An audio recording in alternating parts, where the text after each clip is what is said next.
what are you hearing about what to expect from Nick Mullins tonight?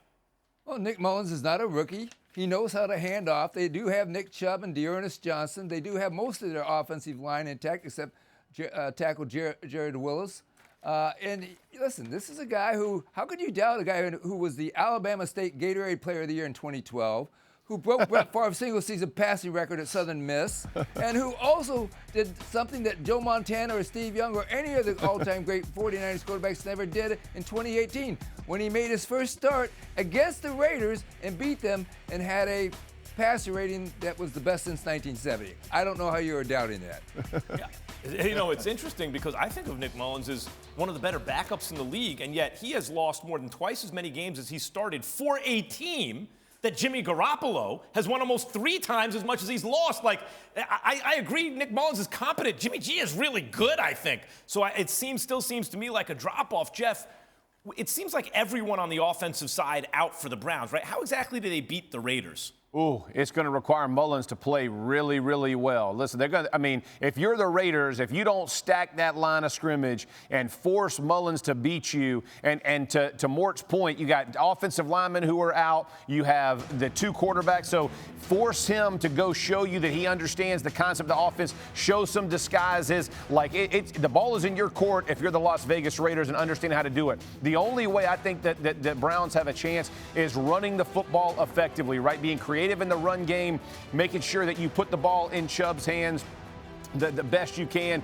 and hoping for the best. And then obviously the defense, which we know started slow, but they picked it up. Their front 4 are going to have to get after the Las Vegas Raiders and really give Derek Carr problems, man. You hate to see games that are this important for a football team and really for a division be decided because guys can't be there. It's just unfortunate circumstances. But, man, the Browns are an uphill battle right now.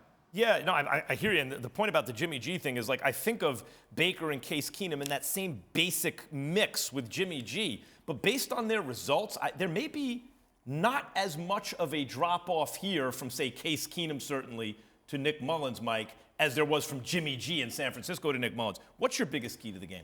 Well, going back to what Chris Morgan was saying about Nick Mullins' athleticism, because Jack Conklin, the Browns' right tackle, is out for the year. Jedrick Wills is going to miss tonight.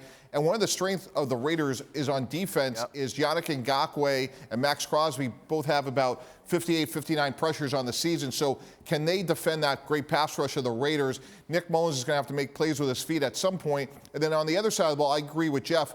The Browns are going to have to get after, their front is going to have to get after Derek Carr. The Raiders, like, this is to me a little bit of the resilience bowl. Both teams are missing so many players and coaches going back to the start of the year. But Derek Waller, the talented tight end of the Raiders, is also out tonight. So I think this would be a lower scoring game. But for me, the key for the Browns is, can they pass protect when necessary for Nick Mullins? Well, it's an awful loss for the Raiders if they lose this game. It also speaks to me, to the organizational depth of the Browns, that they need an emergency quarterback. They got Nick Mullins as their 3rd stringer guy off the practice. So that's pretty good. Thanks for watching ESPN on YouTube. For live streaming, sports, and premium content, subscribe to ESPN+.